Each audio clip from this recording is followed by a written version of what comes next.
datang di video pembelajaran basis data bersama saya Imam Fauzi. Pada video kali ini saya akan membahas konsep dasar basis data. Sebelumnya saya akan menjelaskan terlebih dahulu kenapa kita perlu belajar basis data.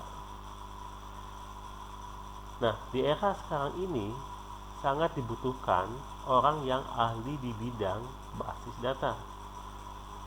Karena sesuai dengan dorongan dari perkembangan zaman yang ada sekarang ini, agar semua proses yang ada selama ini berjalan sangat lambat bisa berjalan dengan cepat,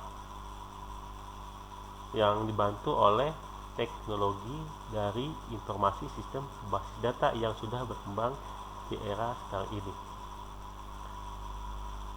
Banyak contoh kasus yang kita sering temukan ketika misalnya membuka web portal, kemudian membuka web media sosial. Secara tidak sadar kita ini terhubung dengan yang namanya basis data. Taruhlah misalnya ketika kita mau buka Facebook, yang pertama kita lakukan di sini adalah memasukkan username dan password. Username dan password itu terhubung dengan yang namanya basis data. Ya. Para programmer sekarang ini perlu pemahaman proses basis data, karena yang namanya sistem informasi tidak akan pernah lepas dengan yang namanya basis data. Gak bakalan pernah. Ya.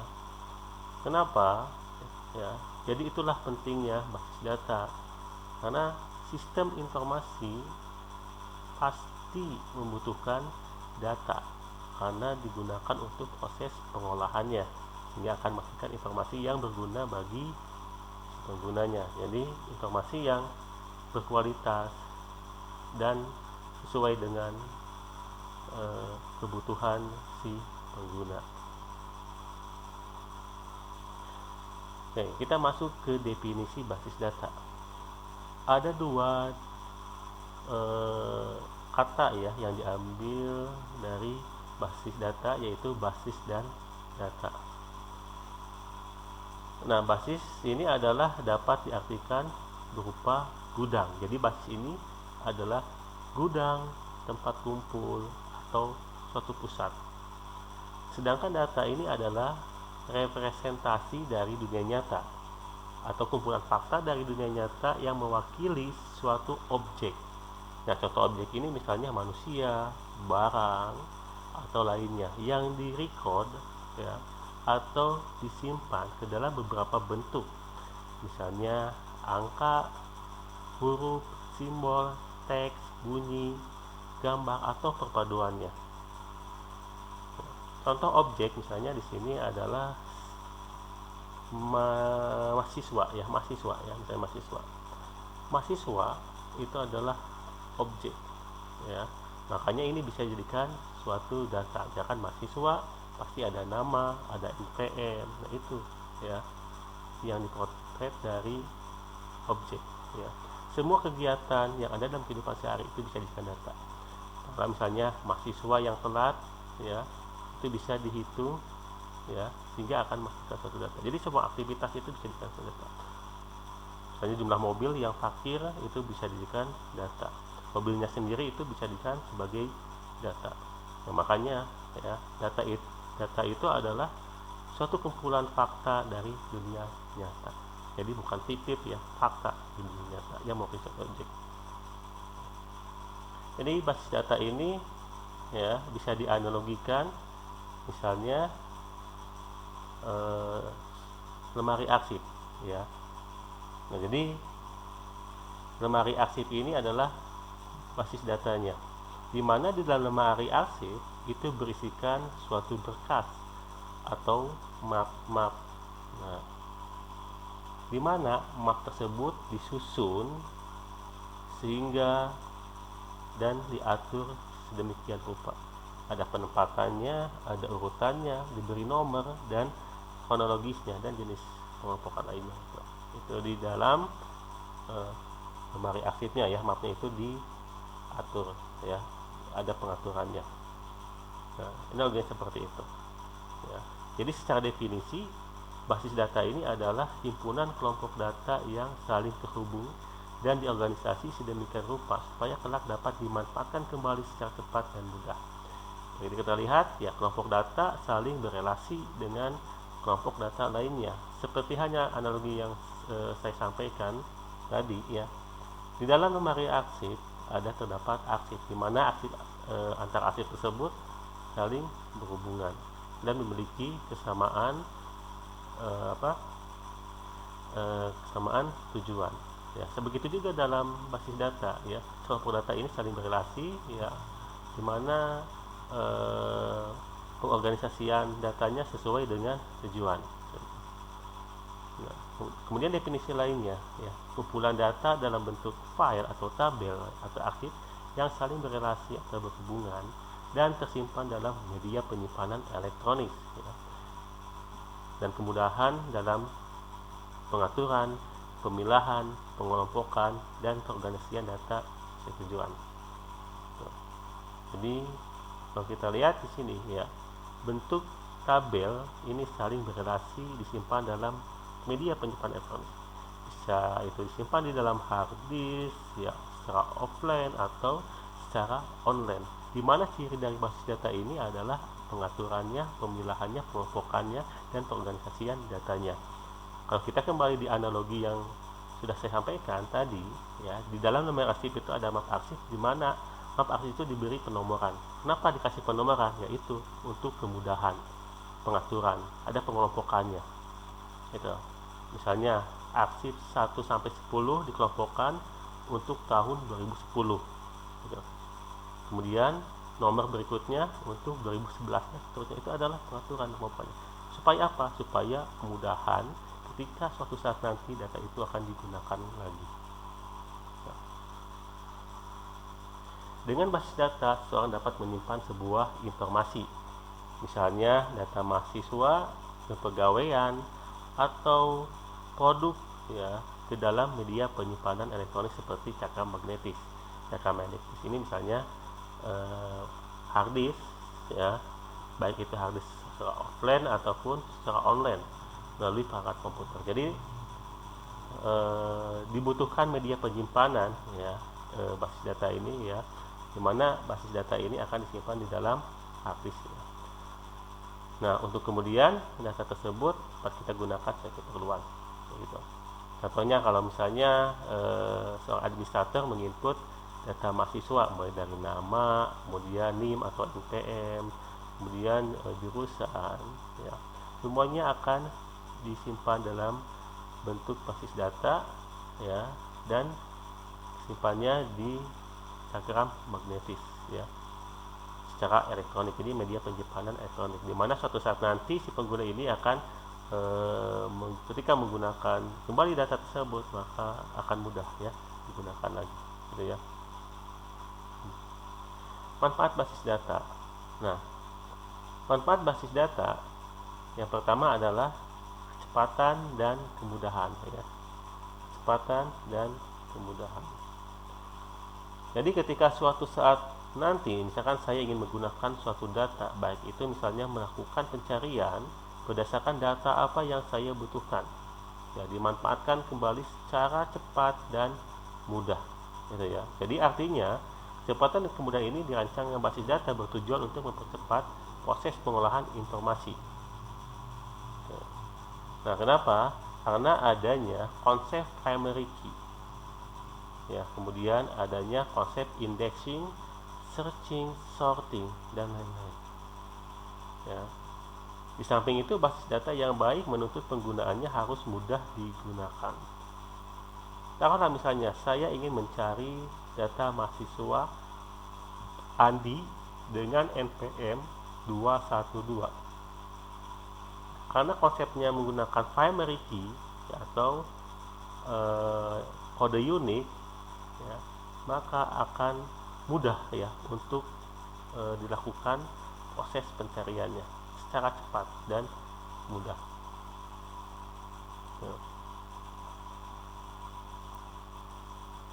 Itu adalah kecepatan dan kemudahan ya.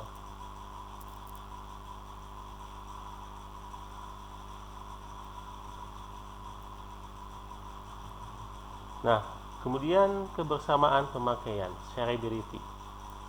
Kebersamaan atau shareability, ya, database atau basis data yang baik yang baik ini dituntut untuk dapat dipakai bersamaan.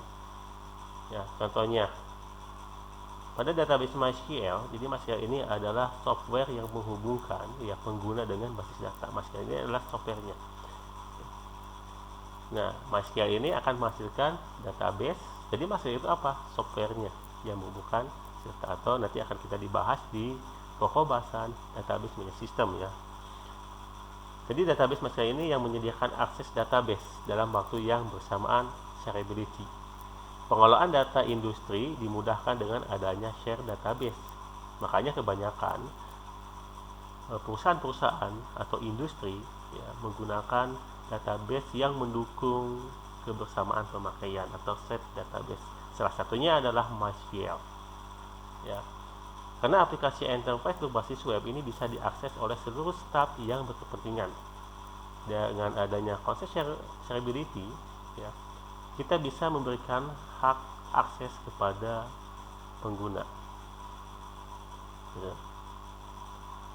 Nah, untuk itulah sistem share database ini biasa menjadikan fitur user dan access privilege yang menentukan dan mengatur batasan data, fitur data apa saja yang bisa diakses oleh user tertentu. Itu ada konsep dari shareability dan kelebihannya seperti itu. Ya.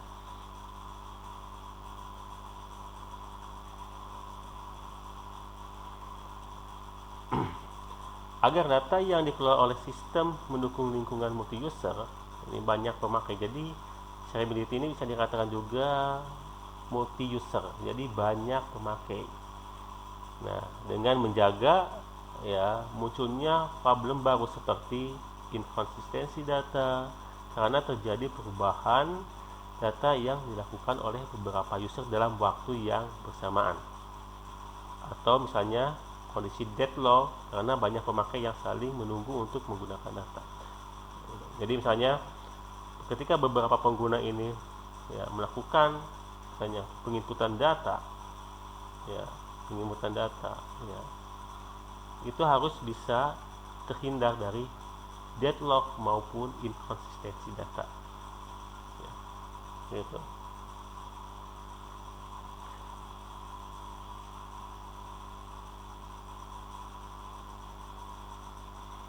Kemudian pemusatan kontrol data. Pemusatan kontrol data itu berarti maintenance data dapat dilakukan oleh user yang ditunjuk sebagai penanggung jawab atas pengelolaan database di suatu sistem. Dan dalam hal ini, user yang bersangkutan disebut administrator database. Jadi yang bertanggung jawab dalam maintenance data adalah si administrator database. Ya.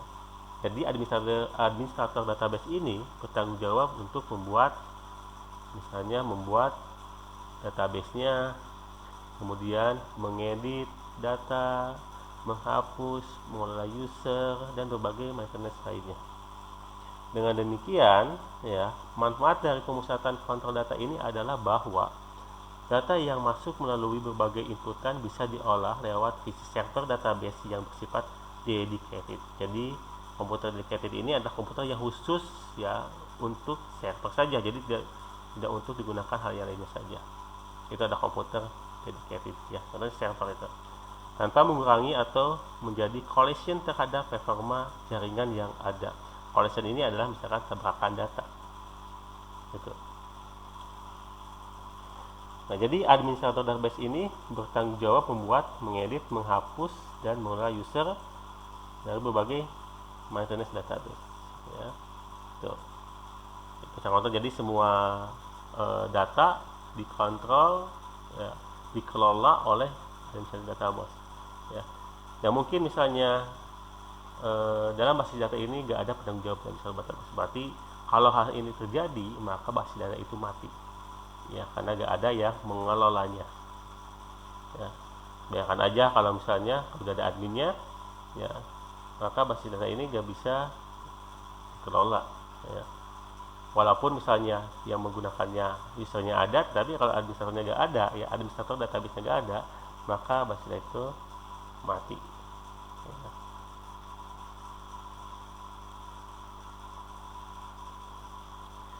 Kemudian efisiensi ruang penyimpanan. Nah, karena basis data ini disimpan pada PC yang bersifat dedicated, ya, maka tentu akan menghemat space di mana proses penyimpanan data tidak dilakukan pada semua PC klien, tetapi disimpan pada PC tunggal yang telah ditentukan.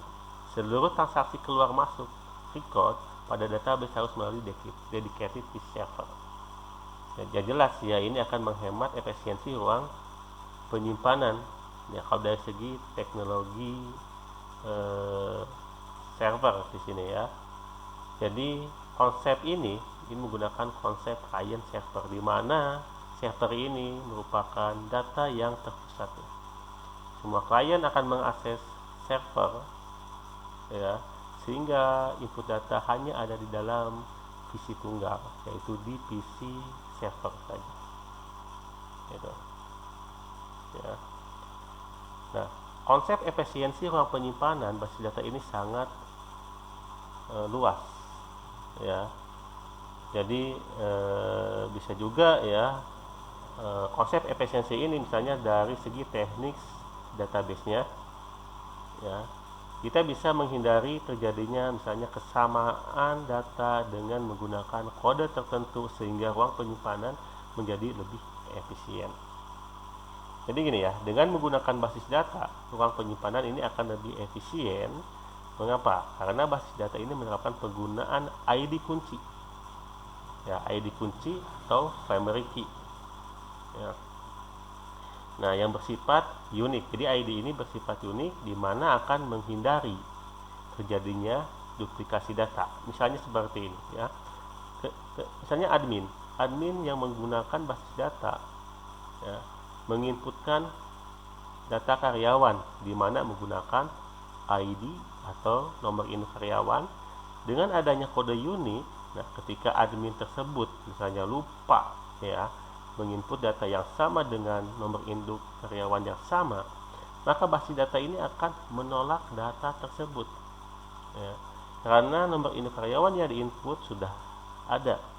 Bayangkan aja kalau misalnya tanpa basis data hal ini terjadi secara berulang, maka redundansi data akan terus terjadi sehingga menyebabkan ruang penyimpanan semakin besar. Analoginya seperti ini aja.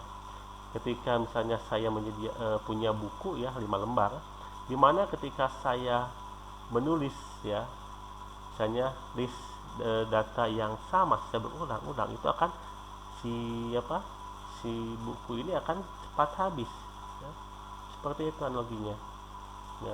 Tapi dengan adanya konsep efisiensi, jadi kita menulis data itu efisien, ya.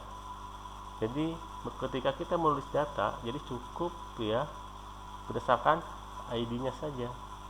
Jadi tidak ada redundansi atau duplikasi data, ya, karena duplikasi data ini akan menyebabkan keborosan ruang penyimpanan. Jadi boros ya ruang penyimpanannya, jadi semakin besar, ya.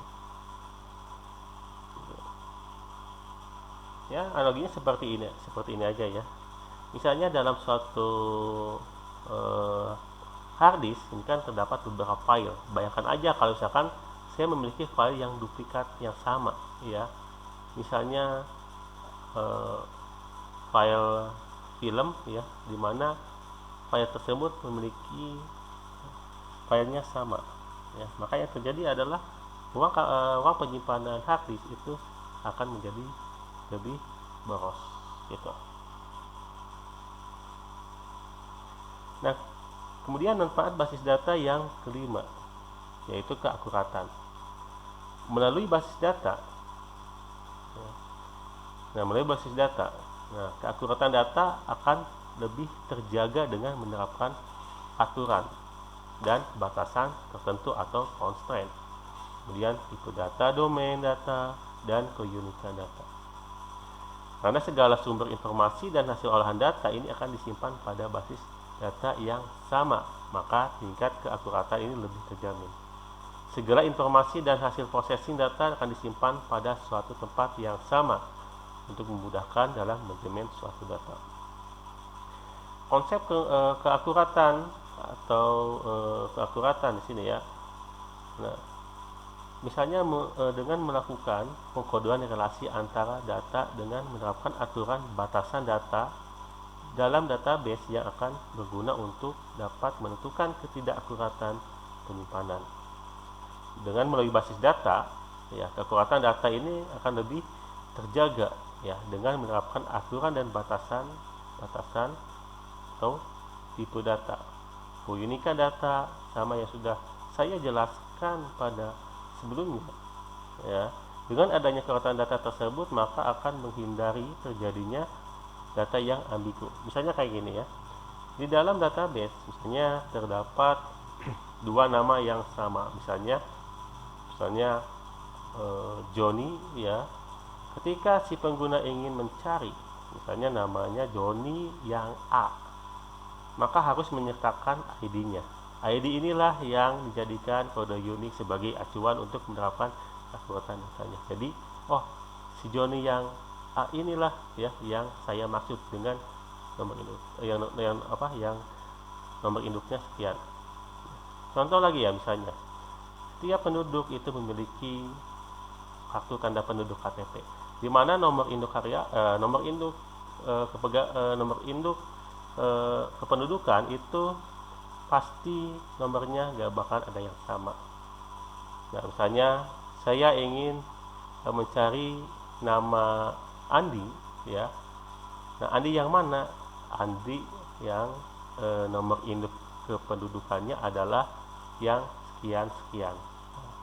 Itulah kekakutan yang dimaksud.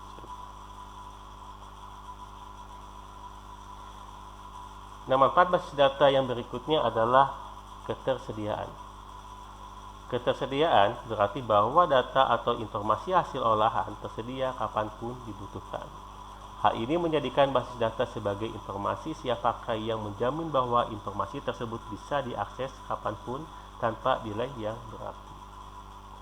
Jadi ketersediaan data pada database yang diakses semua user dan dapat diperoleh setiap saat ya ketika dibutuhkan.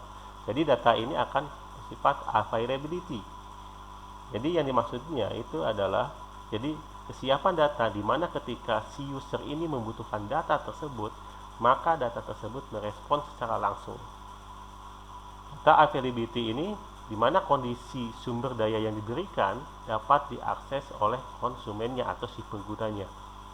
Ketersediaan data dan database sering berkaitan erat dengan suatu kinerja. Nah, jika DBMS atau Database Management System, ya misalnya tadi MySQL atau misalnya software yang menghubungkan database dengan si pengguna sedang offline, maka kinerja tidak ada karena tidak ada data yang dapat diakses. Jadi ketersediaan tersebut ya, bisa berarti bahwa data atau informasi hasil olahan tersedia kapanpun dibutuhkan. Hal ini menjadikan basis data sebagai informasi yang siap pakai yang menjamin bahwa informasi tersebut bisa diakses kapanpun tanpa delay, ya, tanpa delay yang berarti. Misalnya saya ingin mengakses jumlah saldo di rekening, kemudian saya bisa melakukannya tanpa ada batasan waktu dan dapat diakses kapan saja dan di mana saja. Nah, itulah yang disebut dengan ketersediaan. Nah, kalau misalkan saya ingin mengakses berapa sih jumlah saldo di rekening, ya berarti mau jam 12 malam, mau misalkan 12 siang, itu data tersebut tetap tersedia, ya. Itu kecuali ya jika DBMS-nya offline, berarti kita gak bakal bisa akses. Ya, jadi dengan syarat ya DBMS-nya atau software yang menghubungkannya itu dalam keadaan on. Gitu. Kemudian manfaat basis data yang ketujuh yaitu kelengkapan atau kompetensi. Ya, basis data menjadi kelengkapan informasi yang disimpan dan diolah karena berbagai atribut data seperti ada primary key, kemudian index, relationship, origin key. Sehingga dengan adanya properties tersebut, basis data bukan hanya berisi barisan record saja yang memastikan informasi, tetapi juga informasi berkaitan dengan struktur data, jenis data, keterkaitan antar tabel dan sifat datanya. Jadi yang dimaksud dengan yang tadi primary key ini kan suatu nilai dalam basis data yang digunakan untuk mengidentifikasi ya Jadi nilai dari geometri ini adalah unik. Nah, jadi kalau secara sederhana, jadi bisa dikatakan kolom yang berisi nilai unik sebagai identitas untuk membedakan setiap record yang ada pada tabel. Itulah geometri. Kalau relationship, ya relationship ini adalah relasi atau hubungan antar beberapa tabel dalam database. Nah, kemudian ada foreign key. Kalau foreign key ini sebuah kolom atau field yang berfungsi sebagai kunci tamu. Ya, berarti kunci tamu ini ya akan kita gunakan ketika akan merelasikan suatu tabel. Ini nanti akan dibahas di konsep model IRT. Kemudian ada konsep indeks, di mana indeks ini merupakan sebuah struktur data yang berisi kumpulan key ya, atau kunci ya, beserta referensinya ke aktual data di tabel. Nah, tujuannya untuk apa indeks ini? Ya, jadi indeks ini bertujuan untuk mempercepat proses penentuan lokasi data ya, tanpa melakukan pencarian. Ini nanti akan dibahas di pembahasan berikutnya. Tapi inti dari penerapan di sini adalah misalnya kita bisa melakukan perubahan struktur dalam basis data, baik dalam penambahan objek baru, misalnya kayak tabel ya, atau misalnya dengan penambahan atribut atau field baru pada tabel. Itu yang maksud dengan competence atau kelengkapan.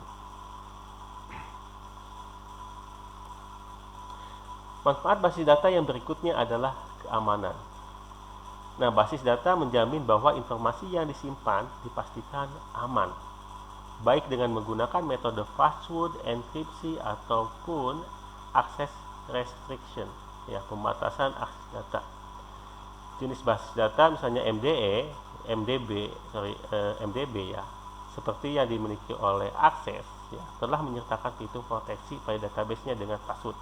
Sedangkan kalau database MyShare menyertai fitur user privilege yang mengatur penggunaan akun user dan batasan akses data dan operasi apa saja yang bisa dilakukan terhadap data yang ada di servernya. Demikian juga dengan metode lain seperti enkripsi melalui third party encryption tool misalnya. Itu. Sebenarnya konsep keamanan dalam basis data ini sebenarnya sangat luas ya. Jadi keamanan database di sini bisa jadi suatu cara untuk melindungi database dari ancaman ya. Baik bentuk kesengajaan ataupun bukan. Ancaman ini adalah segala sesuatu yang kejadian ya yang harus ya dihindari ya. Jadi kita harus bagaimana membuat si basis data ini terhindar dari suatu ancaman ya.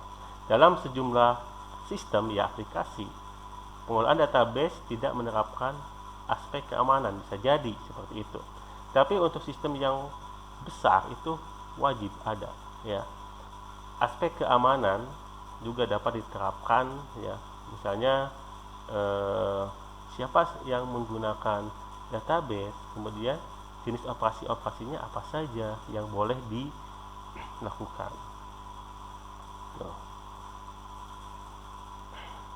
Nah, bisa jadi ya keamanan di sini misalnya bagaimana kita membuat suatu validasi ya, validasi ya, di mana validasi ini ya, bisa menentukan hak aksesnya. Jadi objek mana yang boleh digunakan ya.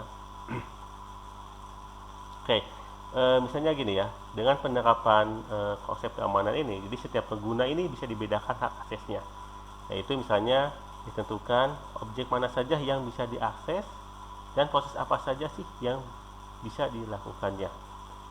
Nah, seperti itu misalnya. Atau misalkan ketika pembuatan data ya, misalnya username dan password. Nah, beberapa DBMS ini menyediakan fungsi enkripsi. Misalnya pada MySQL kalau nggak salah itu ada fungsi encryptnya ya. Enkripsi, jadi enkripsi ini adalah metode yang digunakan untuk mengkodekan data sedemikian rupa ya, sehingga keamanan informasi ini akan terjaga.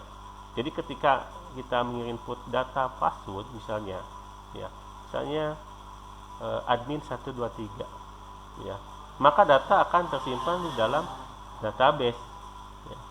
Nah, data yang disimpan dalam database yang tadi diinput itu misalnya admin 123, maka ketika di dalam database itu bukan admin 123 lagi ya, tetapi misalnya akan ditranslasikan menjadi kalimat misalnya XYZ321 misalkan 3302 gitu. Itu adalah enkripsinya.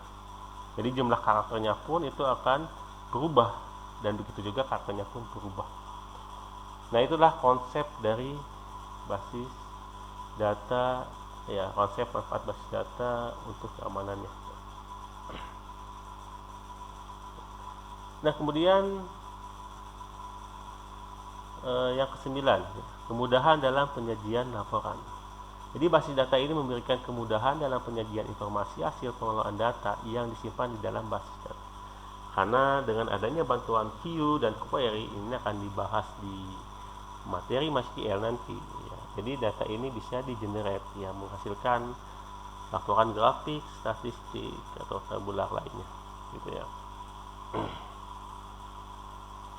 Jadi melalui basis data ya, di mana data yang terkumpul dan tersimpan kemudian nanti akan digunakan kembali. Ya, digunakan kembali ya, sehingga akan menghasilkan laporan yang disajikan bisa dalam bentuk tabular, laporan grafik, statistik. Ya. Oke, sekian video pembelajaran konsep dasar basis data. Sampai di manfaat basis data, dan saya undur diri. Sampai ketemu di video berikutnya.